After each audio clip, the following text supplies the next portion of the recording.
Time check po natin mga kagandang buhay is 5:18 in the afternoon.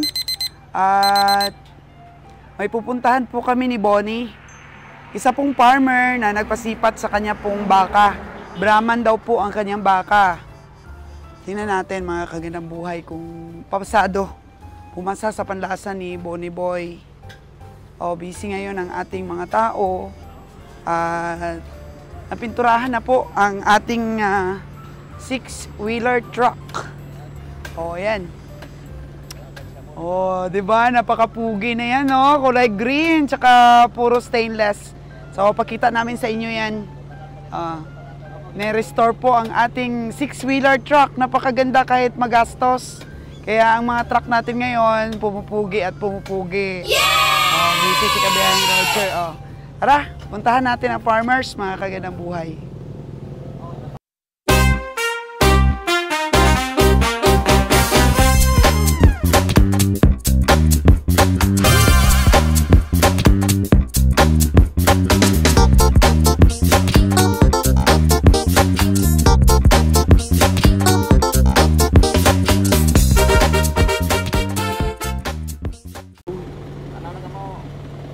Okay.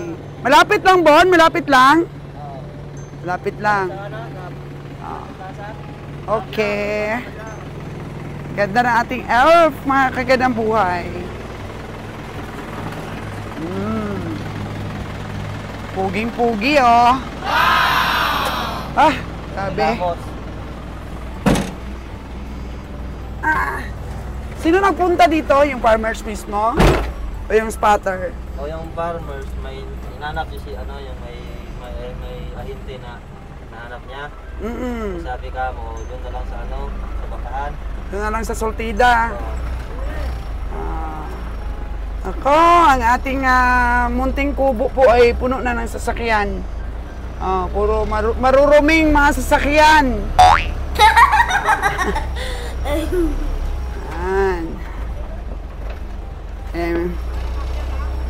Wala na tayong problema sa mga sasakyan natin, mga kagandang buhay.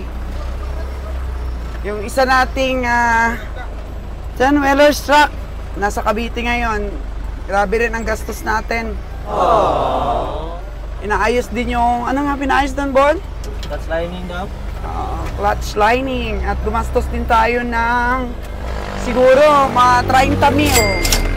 Kasi 15K kaagad yung bayad sa sa mekaniko. And then yung sa spare parts naman mukhang mahigit 15,000 pati yung mga expenses nila paghanap ng spare parts.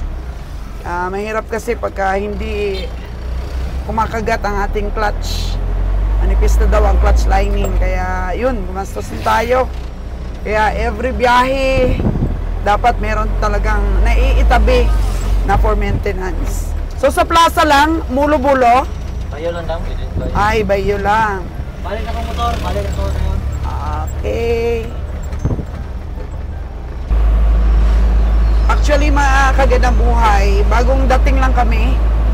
Galing dun sa pag-akyat sa bundok. Kung saan, tinignan ko talaga kung pwede naming bilhin yung lupa. Kasi nga, sabi na Ron, ay titingin-tingin din kami ng mga lupa dito po sa Negros na pwedeng gawing farm. Kasi siyempre mag-expand po kami dito sa Negros ng aming itikan. Ayan. Maganda kasi po yung presyuhan din dito ng itlog itik dito po sa Negros. Hindi lang po sa probinsya ng Aklan. Mas malaki, sabi ni Ron's Farm Official, ang magiging market namin kasi ang Negros po ay may oriental at saka occidental. Kaya tinitingnan din namin yung possibility na makabili tayo ng gagawin nating farm dito. Yung may tubig, pwede sa mga itik, mga kagandang buhay. Kasi nag-uumpisa lang naman ang pangarap na farm sa pag-prepare, mga kagandang buhay. Kailangan preparation muna. Tingnan natin kung saan po pwede. Yung yung hindi tayo masisita. Kaya antabayanan po ninyo yung mga project namin ng aking agriculturist Kasama na rin si Bonnie, mga kaganabuhay, kasi sabi ni Bonnie, interesado din daw siyang mag-farm ng itikan at saka matutong gumawa ng itlog alat. Malay mo, si Bonnie na lang po yung gumawa ng balot po dito sa aming lugar, dito sa Negros. O kasi kami, hindi pwede kami sa balot. Hindi kami pwedeng gumawa ng balot, mga kaganabuhan. Naghahanap talaga kami ng bibili ng aming fresh egg. At the same time, matutulungan natin si Bonnie dyan. Mag-ipon si Bonnie ng puhunan para po sa incubator, Bon. Pag-aralan mo, Bon, yung paggawa ng balot, di ba? Kasi si Bonnie po, mga kaganap, nakita ko talaga, may initiative siya. Galing din po niya. Dito lang ba? Ayan yung puti. Ay, yung puti daw. Tingnan natin na. Uy, ito daw na puti. Alagain ito, Bon.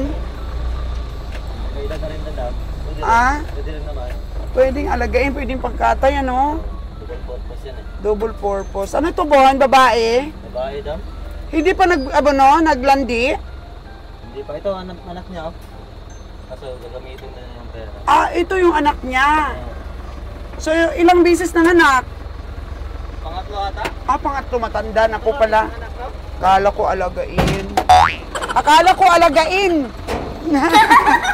Matsura na po pala, mga kagandang buhay. Inahin po, pero pang 3 anak pa lang. Pang 3 anak pa lang po.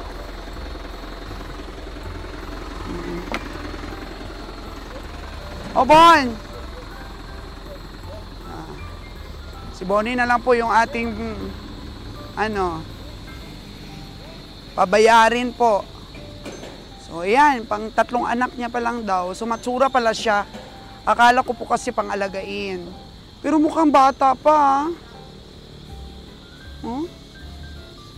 Babaeng baka.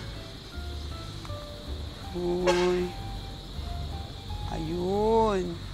Maganda din ang katawan niya. Napakamura po ito, mga kagandang buhay.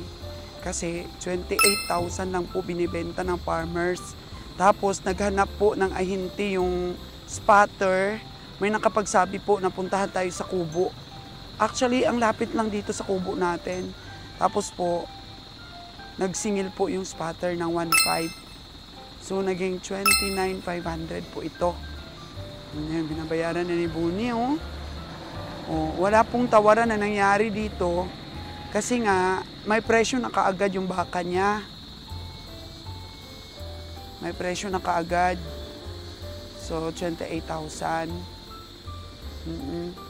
Tapos yun, 28,000 talaga yung ibabayad ni Bonnie. Tapos, kukunin na lang mamaya ng ano na yun, ng spotter, yung kaniyang 1.5. So, ayan. Nagkabayaran na. At Brownie, si Dudong Brownie, at saka si JR. Mga puging-pugi na yan na ating mga cowboy. Yun.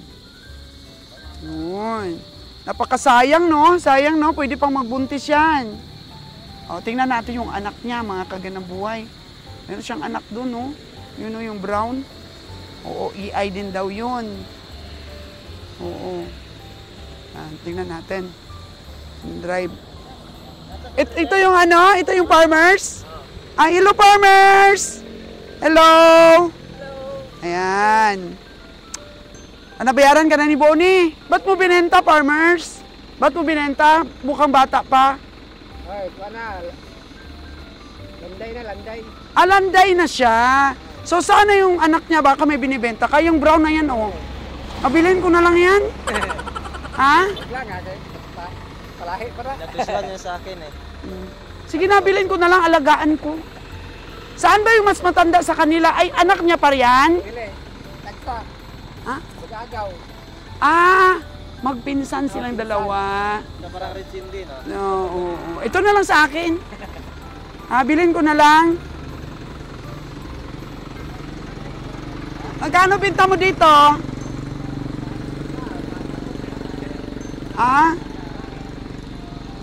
Panakon mo? Okay Pero kung bibilhin ko, magkano yung presyo mo? Alagaan ko. Ayaw talaga. So ano yan? EI yan? EI? Hindi. Takmadra. Oo. Turo. Puro lang. So anong lahi? Ang kuhan, kita ko mayong klase ng kuhan, hybrid. Hybrid yan? Okay. Dadag Oh, so lanhantay na pala yun. Pag ilang anak na niya yun? Tatlo lang? 3 lang? Eh bakit hindi na nagbuntis ulit? Hindi na. Hindi na kaya pala binenta. May mga baka talagang ganun, no? Hindi na nagbubuntis. Okay, So, ito nang pamalit mo. Hala, kaganda niya. Napurga mo na to? Kaya makinis siya. Uy, makinis siya, mga kagandang buhay, oh. Yan. Uy, makinis siya. Maganda, may pang-ilong na siya. Oh. Ayaw mo talaga ibenta sa akin? Ayaw niya ibenta talaga, mga kagandang buhay. Oh, ang galing ni Bonnie, no? Ayun. Ayun po. So, salamat kaayo! Ayun na. Bakit na natin?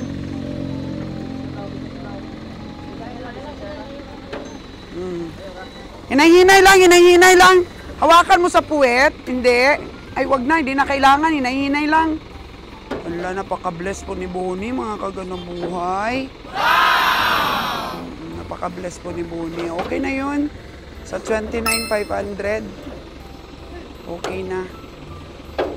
Oh. Bon, magkano kinuha mo dito? Okay. 28,500 yung kinuha mo dito.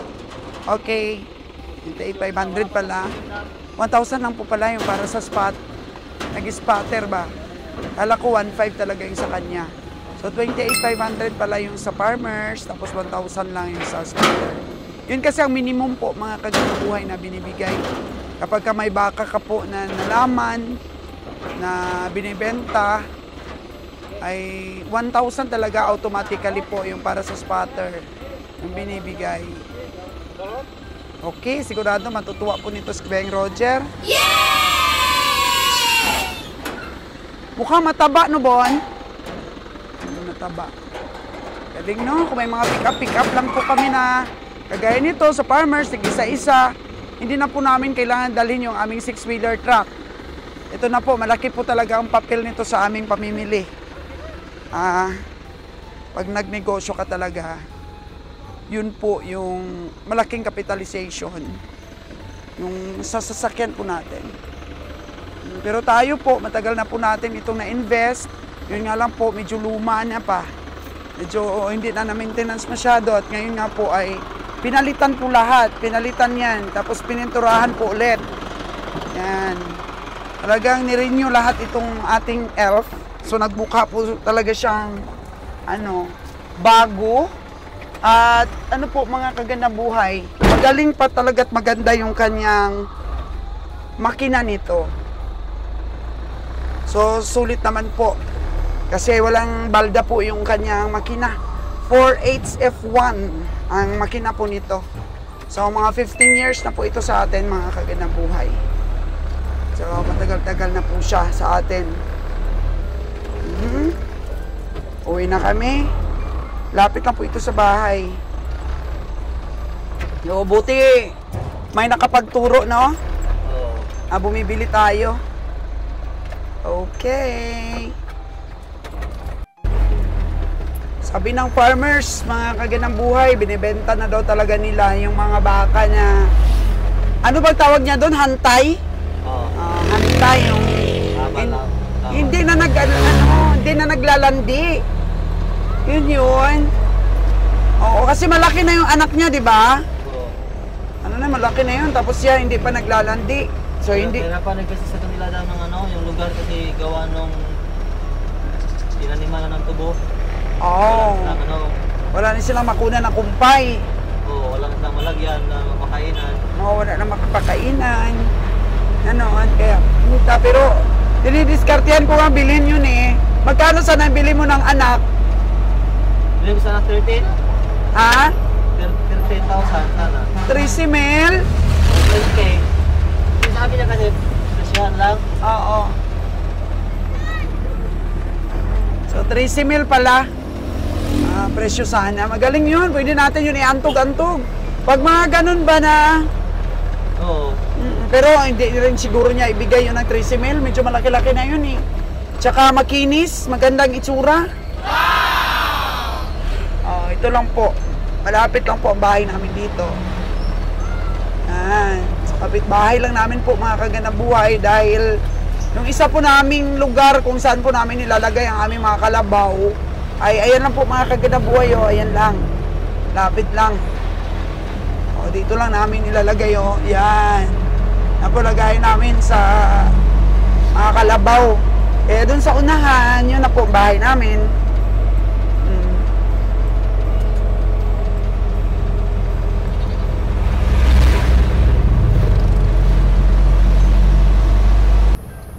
Okay, bibigay na ni Bonnie yung 1,000 para sa ating spotter.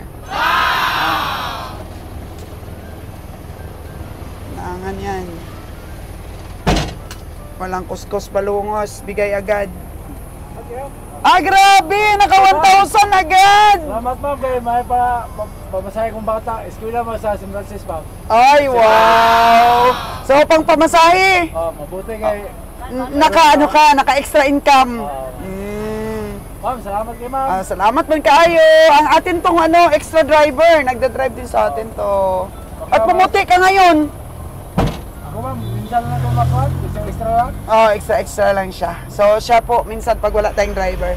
Babay, maghanap ka pa ng mga baka. Si ma'am. Di ba? Sayang pa yung mga sideline. Jackpot na ito kanina. Jackpot lang? Si Elmer yung hinanap. Tapos, sabi ko sa dito lang sa Sulteda. Dari Manila. Elmer, paura ka kay Papa. Baka wala pang kung saan pa. Sige, ikaw men. Okay, thank you. Salamat kayo. Salamat po sa... Okay. Ayan ang bahay natin. So at least, ibigay niya daw sa anak niya. Mampamasahe daw sa college. Saan bang school yun? Puso ata yun, Francis. Oo. Sabi, parang pumuti yung extra diver natin Parang hindi nakainom ng agwa di pataranta ngayon. Kasi laging nakikita ko siya, laging lasing. Pero ngayon, parang parang pogi siya ngayon Wow! Ito na ang ating mansyon. Nandito na kami. Hindi na yan kasi ang mga truck dito. Oy, sabi naman. Ingat-ingat lang. Puro na yupi yung ating mga sasakyan. Ito, paayos mo na to, Bonnie, yung isang Hilux dito, Paayos na yan para maging maganda. Wag na kargahan ang kumpay sana. Ito na lang elf yung kargahan. Pwede, mayroon. Okay. Baka ka lang dito daw. Oo, doon ka pa? Baba ko lang ng baka. Sige, baba pa sila ng baka po. Good morning mga kagandang buhay. Ito po ang dugtong ng ating vlog sa pagpunta natin sa farmers. So nakabili tayo sa farmers ng 29,500 na baka kagabi. So papunta kami ngayon sa La Libertad Livestock Auction Market. And of course, meron tayong guest, si Ron's Farm Official at ang ating editor, si Miss Aubrey, at of course, Kabiyang Winnie. And then, nagtatanong sila Kabiyang Roger, paano mo daw nakita at naging sipatador si Kabiyang Winnie? Paano nga ba, Kabiyahe? Kwentuhan mo kami. Ay, dati kasi si Winnie, isa ito sa nagbibinta rin sa akin ng baka. Tapos during time magbinta siya, marami talaga siyang mga sinasabi. Sabi niya, lugi na boss, lugi boss. Sabi ko sa kanya, yung baka mo, bakit malaki yan dyan? Di boss, kain lang na boss, kain lang, kain. Pasaw lang, sabi niya, feeds kain lang. Na boss, wala problema, kain lang talaga yan boss. Tapos sabi ko, bakit? Basa naman yung tain ng baka mo. Di boss, malaking pinagalingan niya boss. Ano na boss? Baklay. Boss, baklay. Lakad lang. Naglalakad daw. Lahat ng mga sinasabi ko sa kanya, complain. Nasagot niya. Wow! Kaya Bright kayo, bright! kaya sabi ko, sabi ko sa kanya, Gwen, palagi naman kung talos baka mo. Huwag yung baka. Kami, talo. Laging Pero, talo. Talo po kuno sila. Tapos walang inom ang baka niya. Tapos wala daw inom. Dami. Ay sabi ko, one time nagkita kami sa Bakong. Kukunin ko na ng tauhan to Sweeney. Grabe ba mga tuwiran. Grabe mga twiran talaga. Grabe mga diskarte. Pag tinanong mo, mayroon talagang sagot. Oh, Oo. grabe pala to. Kaya sabi ko, isa ito, may potential ito maging tauhan ko. Wow! Kasi Dahil sa galing. Magaling sumagot, tapos honest. Honest. Oo, dahil...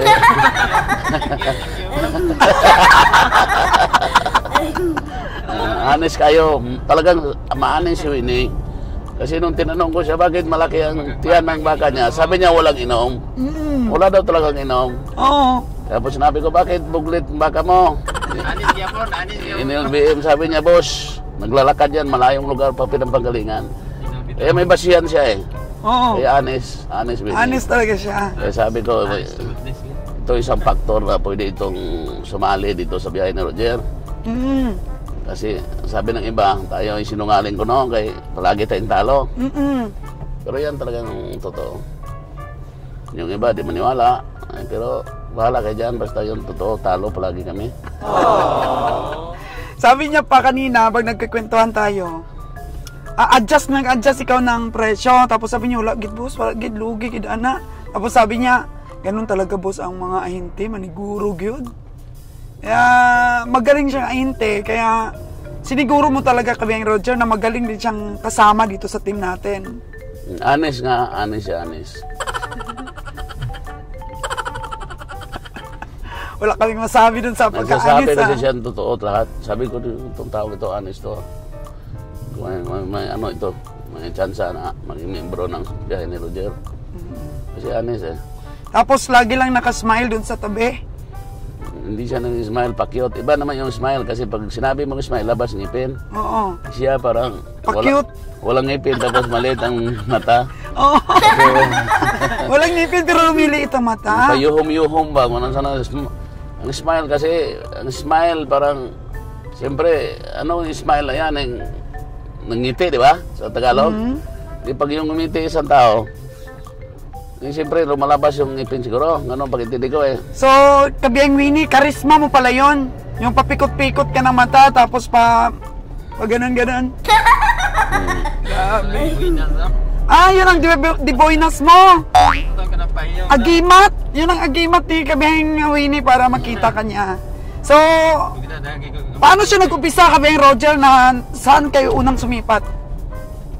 Unang umpisa kami, dahil nga tiwala na ko sa kanya dahil magaling. Yung nag-umpisa kami at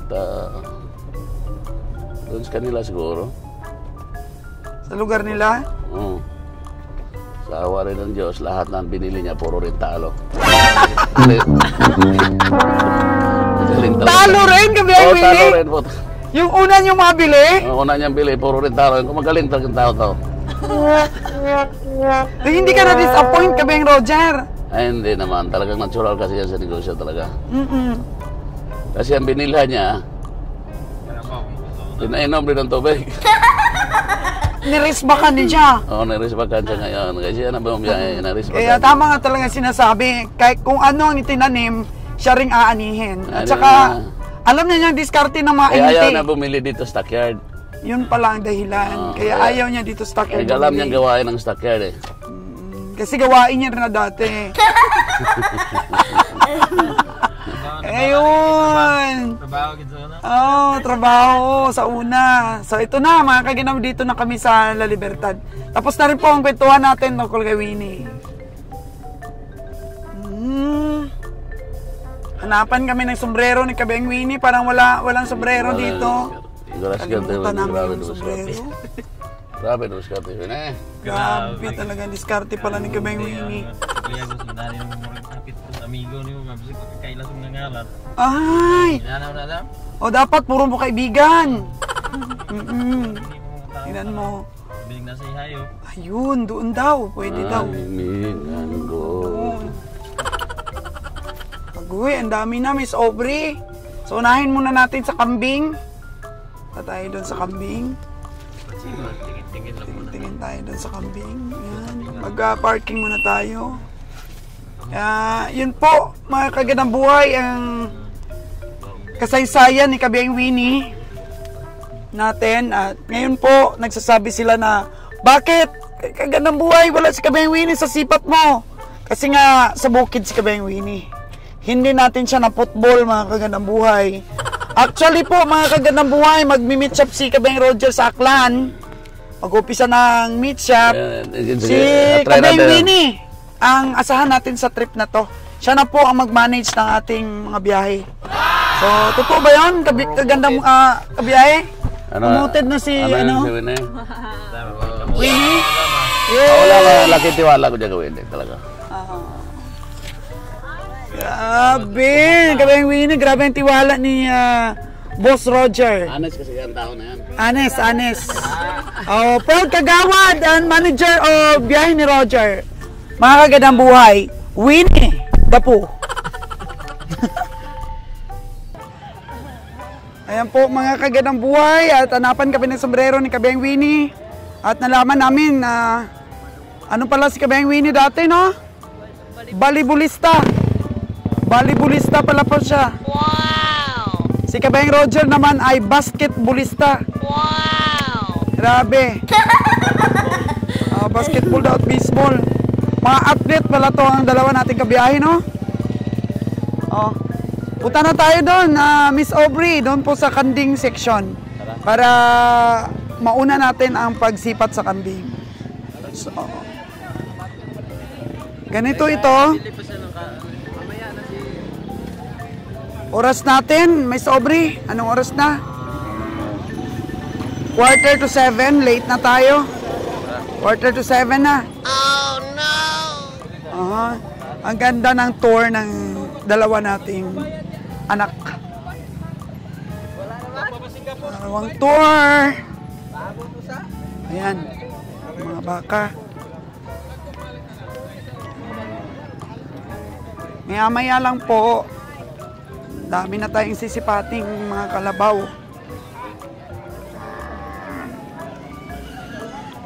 Dami din pong baboy dito. Isa din po ang La Libertad Livestock Auction Market sa may pinakamaraming paradang baboy.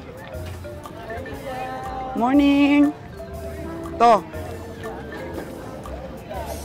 Mga inahing baboy. Dito tayo daan. Inahin.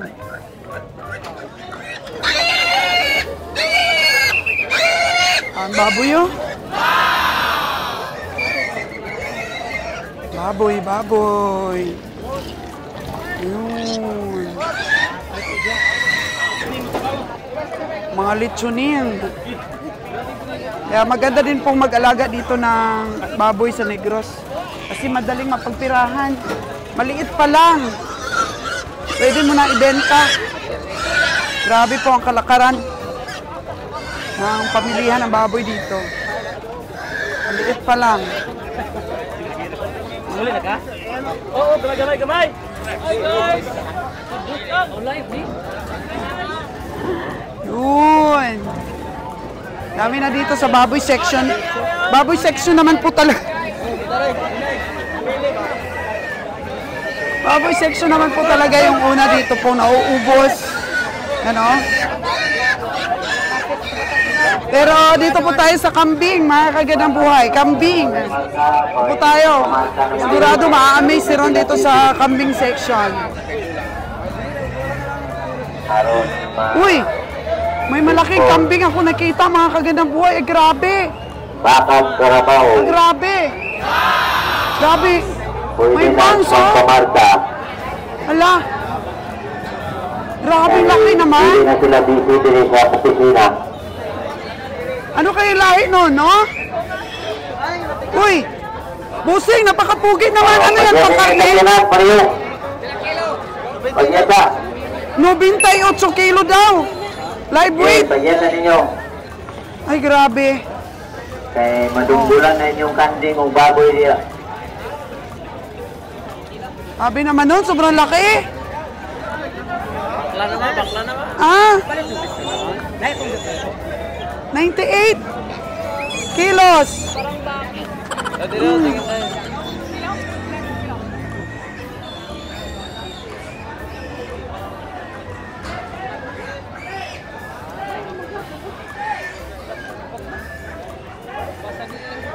Titingin-tingin muna kayo.